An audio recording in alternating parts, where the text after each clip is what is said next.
30 వార్డులలో పార్టీ అభ్యర్థులను సుదీర్ఘమైనటువంటి చర్చలు చాలా ఎక్సైజ్ చేసిన తర్వాత అభ్యర్థులను ఎంపిక చేయడం జరిగింది. ఎంపిక చేసిన అభ్యర్థులను కూడా ఎలాంటి అసంతృప్తులు లేకుండా అందరినీ కూడా కాన్ఫిడెన్స్లో తీసుకొని సెలెక్ట్ అండ్ ఎలెక్ట్ విధానం ద్వారా మా అభ్యర్థులను ఎంపిక మా పార్టీ నాయకులు అక్కడ ఉండే స్థానిక నాయకుల ద్వారానే ఎంపిక చేసి వారి ద్వారానే ఎంపిక చేసే విధానాన్ని మరి తీసుకోవడం జరిగింది. ఆ విధానంలో భాగంగానే 30 వార్డులలో అన్ని క్యాస్ట్ కాంబినేషన్స్ అన్నీ కూడా పరిగణలోకి తీసుకొని ఎంపిక చేయడం జరిగింది. మరి పెద్దలు డాక్టర్ బండా ప్రకాష్ గారు కూడా గత 4-5 రోజుల నుంచి అందరితో కూడా సమాలోచనలు చేసి పార్టీ అభ్యర్థుల ఎంపికను చేయడం జరిగింది. మరి వారికి కూడా ప్రత్యేకమైనటువంటి ధన్యవాదాలు తెలియజేస్తా ఉన్నా. ఇదే సందర్భంలో చాలామంది టికెట్ ఆస్పిరెంట్స్ అంతా కూడా ఆశించిళ్ళు, కానీ ఒక మాట రిక్వెస్ట్ చేసి ఒకరికే టికెట్ వస్తుంది అన్నప్పుడు పెద్ద మనసుతో అర్థం చేసుకొని సహకరించిన వారందరికీ కూడా పార్టీ తరఫున నా తరఫున ప్రత్యేకమైనటువంటి కృతజ్ఞతలు వారందరికీ తెలియజేస్తున్నా. ఎందుకంటే వారి యొక్క మరి త్యాగం అనేది తప్పకుండా పార్టీ గుర్తుపెట్టుకుంటుంది. పార్టీ రేపు మేము ఖచ్చితంగా కేసీఆర్ గారి నాయకత్వంలో తిరిగి అధికారంలోకి వచ్చిన తర్వాత వారికి ఎవరికైతే మేము ఇప్పుడు టికెట్లు ఇవ్వలేదో వారికి సముచితమైనటువంటి స్థానాన్ని ఇవ్వడానికి తప్పకుండా ఆ సమయంలో నిర్ణయం తీసుకోవడం జరుగుతుంది. పార్టీ పెద్దల దృష్టికి కూడా జరుగుతున్నటువంటి ప్రతి పరిణామాన్ని కూడా పార్టీ అధిష్టాన వర్గం దృష్టిలో పెడుతూనే చేయడం జరిగింది. కాబట్టి వారు కూడా చెప్పడం జరిగింది. మరి ఎవరికైతే అవకాశాలు రాలేదో వారికి తప్పకుండా భవిష్యత్తులో అవకాశాలు ఇస్తామని పార్టీ పరంగా కానీ గతంలో మేము వచ్చిన తర్వాత ఎవరిని ఎక్కడ సెట్ చేయాలో అవన్నీ కూడా చేస్తామని కూడా పార్టీ పెద్దలు కూడా చెప్పడం జరిగింది. కాబట్టి టికెట్ రాని వాళ్ళు అసంతృప్తి గురి కాకుండా వచ్చిన వాళ్ళ యొక్క గెలుపులో మరి తప్పకుండా పనిచేయాలని సందర్భంగా కోరినప్పుడు వారికి ఒప్పుకున్నందుకు వారికి ప్రత్యేక ధన్యవాదాలు తెలియజేస్తూ, ప్రభుత్వం కానీ కాంగ్రెస్ పార్టీ కానీ 42% రిజర్వేషన్ ఇస్తామని చెప్పి పెద్ద ఘనంగా మాట్లాడి అది ఎక్కడుందో మనం చూస్తున్నాం. కానీ ఈరోజు మా పార్టీ మాత్రం చాలామంది ఓపెన్ కేటగిరీలో బలహీన వర్గాలకు దాదాపుగా 15 ఓపెన్ కేటగిరీ సీట్లలో కూడా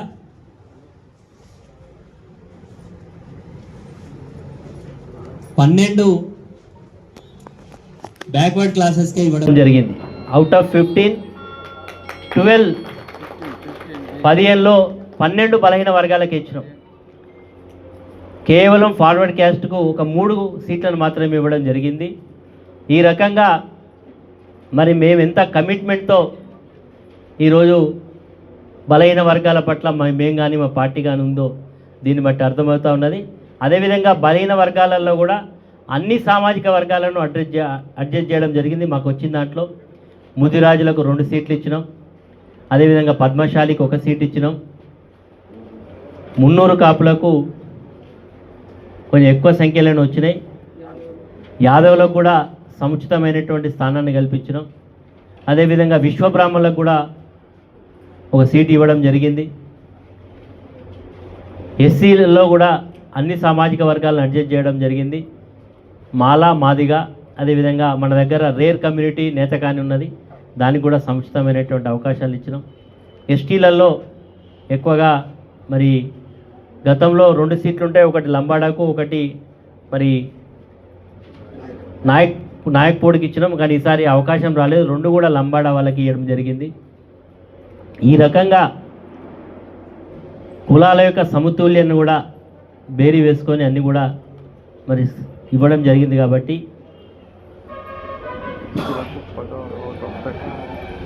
అంటే 16 వచ్చింది కదా, దానిలో బీసీ బలహీన వర్గాలకు 16 సీట్లు ఇచ్చినాం. 15 కాదు 16 ఇచ్చినాం. 16 సీట్లు బలహీన వర్గాలకు ఇవ్వడం జరిగింది. అంటే మోర్ దాన్ 42 వాళ్ళు అన్నారు, కానీ మేము 52% ఈరోజు మా పార్టీలో ఇవ్వడం జరిగింది.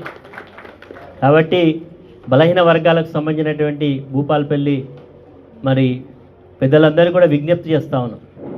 ఎందుకంటే నేను గతంలో కూడా శాసనసభ్యుడిగా పనిచేస్తున్న సందర్భంలో ఈ ప్రాంతంలో ఉండేటువంటి బలహీన వర్గాలు వాళ్ళ యొక్క అవసరాలను దృష్టిలో పెట్టుకొని భూపాలపల్లిలో మొట్టమొదటిసారిగా అన్ని బలహీన వర్గాలకు కమ్యూనిటీ హాల్స్ కొరకు మేజర్ కమ్యూనిటీస్కి ఒక 30 గుంటలు 1 కోటి రూపాయలు, చిన్న కమ్యూనిటీ అయితే కొంచెం 50 lakhs 20 గుంటల స్థలం, మరి ఇంకా కొంచెం తక్కువ రిప్రజెంటేషన్ ఉంటే 10 గుంటలు 25 లక్షల రూపాయల చొప్పున 9.5 కోట్ల రూపాయలు ఆనాడు డిస్ట్రిక్ట్ మినరల్ డెవలప్మెంట్ ఫండ్ నుంచి శాంక్షన్ చేయించి ఇవ్వడం జరిగింది.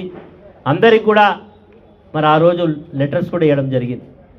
కానీ దురదృష్టవశాత్తు ఆ ఎన్నికల్లో నేను ఓడిపోయిన తర్వాత ఇప్పుడుండేటువంటి ప్రభుత్వం వాటినన్నింటినీ కూడా పక్కకు పెట్టి నేను కేటాయించినటువంటి నిధులను ఇప్పుడు శాసనసభ్యుడి గారి యొక్క ఊర్లోకి తీసుకెళ్ళి ఆ 9.5 కోట్లు పెట్టుకోవడం జరిగింది. అదేవిధంగా మున్సిపాలిటీ శాఖ ద్వారా కేటాయించినటువంటి సిఎస్ఆర్ ఫండ్ను కూడా ఆయన ఊరికి తీసుకెళ్ళడం జరిగింది.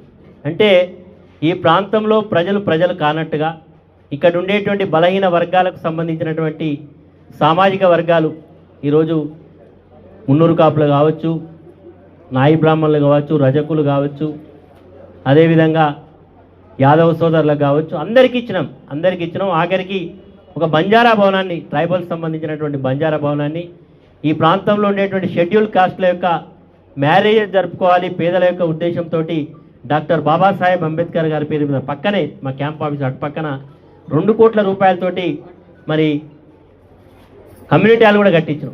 కానీ 2 సంవత్సరాల 2 నెలలు దాటినా కొద్ది చిన్న పనులు ఒక 20 లక్షలు 10 లక్షలు పెడితే అది పూర్తయి అది ప్రారంభించుకుంటే చాలామంది పేదవాళ్ళకు ఉపయోగపడుతుంది.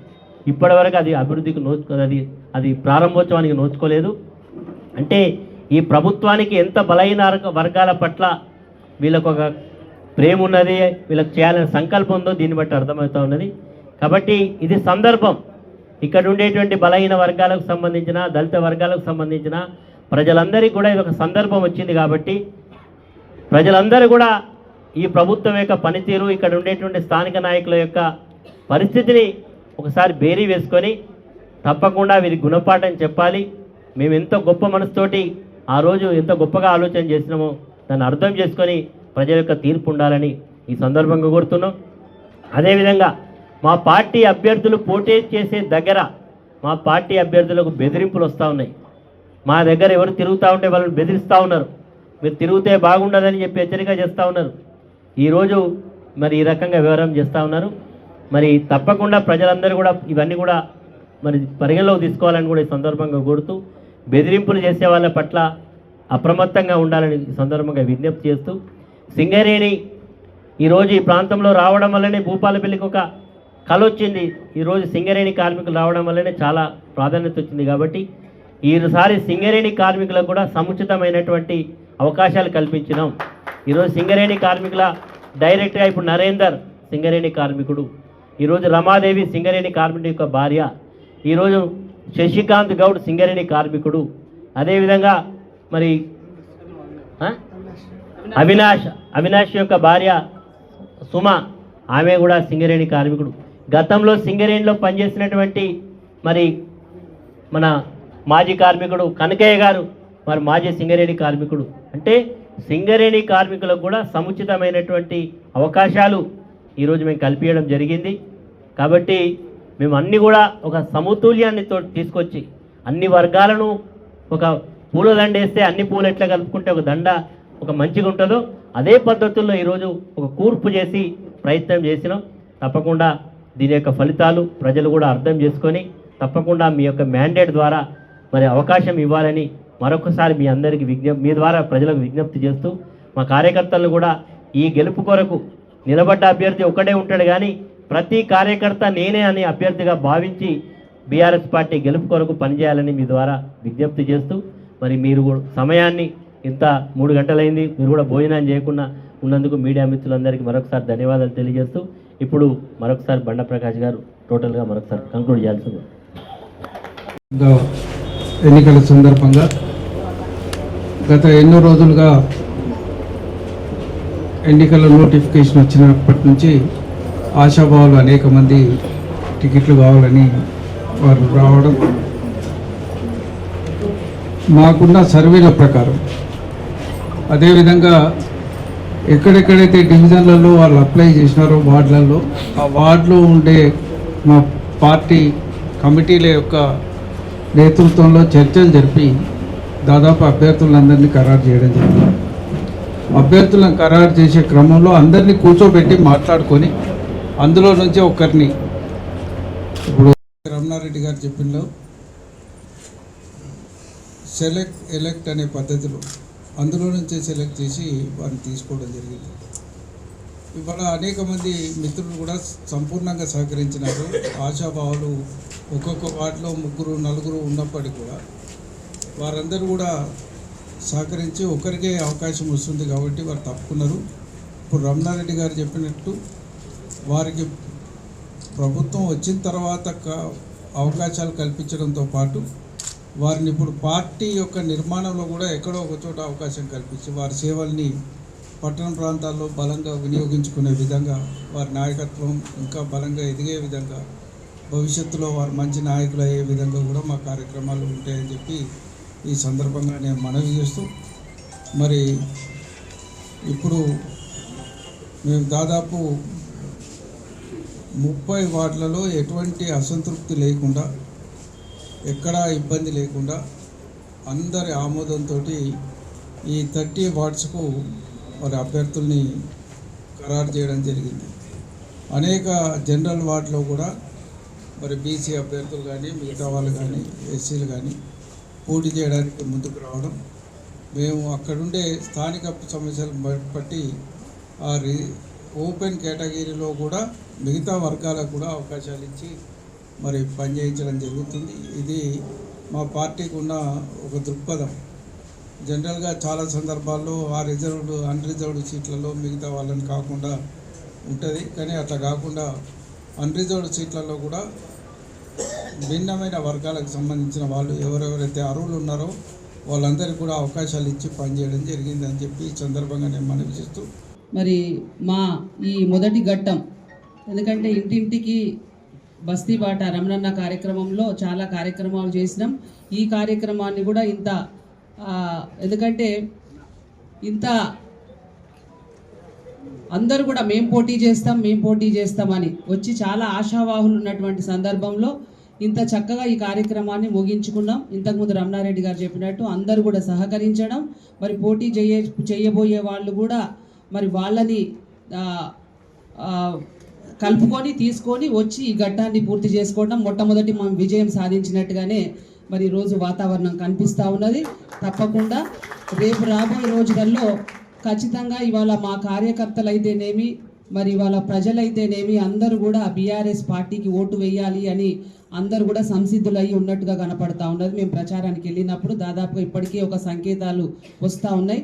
ఎందుకనంటే ఇవాళ 2 సంవత్సరాల కాలంలోనే ఈ ప్రభుత్వం వచ్చిన తర్వాత ఇంత అతి స్వల్ప కాలంలో ఇంత వ్యతిరేకత చురగొన్నదంటే ఇప్పటి వరకు ఎక్కడా లేనటువంటి సందర్భం ఇవాళ కనిపిస్తూ ఉన్నది. మొట్టమొదట అసలు కాళేశ్వరం ప్రాజెక్టుతో పెట్టుకున్నటువంటి ఈ ముఖ్యమంత్రి గారు నిజంగా ఇవాళ కుప్పగూలిపోయేటువంటి పరిస్థితికి వచ్చింది. రైతులను ఏడిపించి ఇవాళ కాళేశ్వరం ప్రాజెక్టు పేరుతో మరి గతంలో ఉద్యమ నాయకుడు తెలంగాణ తీసుకొచ్చి తెలంగాణను పాలించినటువంటి కేసీఆర్ గారి మీద బురద జల్లే కార్యక్రమం ఏదైతే తీసుకున్నాడో మరి రేవంత్ రెడ్డి గారు దాంట్లోనే మరి ఆయనే బురద అయిపోయేటువంటి సమయం ఆసన్నమైందనేది కనపడతా ఉన్నది. తప్పకుండా రేపు రాబోయే రోజులలో ఇవాళ ఇక్కడ భూపాలపల్లిలో ఇవాళ నర్సయ్య లాంటి వారు పెద్దవాళ్ళు ఇక్కడ ఉన్నటువంటి వాళ్ళు 15 సంవత్సరాల కింద ఉన్నటువంటి భూపాలపల్లిని ఇప్పటి భూపాలపల్లిని చూసినట్టయితే మీ అందరికీ అర్థమవుతుంది. మేమేమేదో గొప్పలు చెప్పుకోవాల్సిన అవసరం ఇక్కడ లేదు. మరి వాళ్ళ భూపాలపల్లిని ఒకప్పుడు ఒక కుగ్రామంగా ఉన్నటువంటి భూపాలపల్లిని ఒక బీజం వేసి రమణారెడ్డి గారు ఈ భూపాలపల్లిని సమగ్ర అభివృద్ధి కోసం మరి వాళ్ళ మున్సిపాలిటీని చేయడం మొట్టమొదటిసారి అయిపోయింది. రెండోసారి కూడా పూర్తి చేసుకొని మరి మూడోసారి మున్సిపల్ ఎన్నికలలో అడుగు పెట్టబోతా ఉన్నాం. ఖచ్చితంగా రేపు మున్సిపాలిటీలో మరి గెలవబోతున్నాం. గెలుపులో మరి ఇక్కడ ఉన్నటువంటి మా కార్యకర్తలు, మా నాయకులు, మా వాళ్ళు ఎంత అవసరమో మీడియా మిత్రుల సహకారం కూడా మాకు అంతే అవసరం అనేది మేము తెలియజేస్తా ఉన్నాం. ఎందుకంటే ఇవాళ ఎక్కడికి వెళ్ళినా కూడా గతంలో చేసినటువంటి పనులన్నీ కూడా ప్రజలకు కనబడతా ఉన్నాయి. చేసినటువంటి మా అభ్యర్థులందరూ కూడా చెప్పుకుంటా ఉన్నారు. తప్పకుండా మా గెలుపు తథ్యం, కానీ దానికి మీ అందరి సహకారం కూడా ఉండాలి.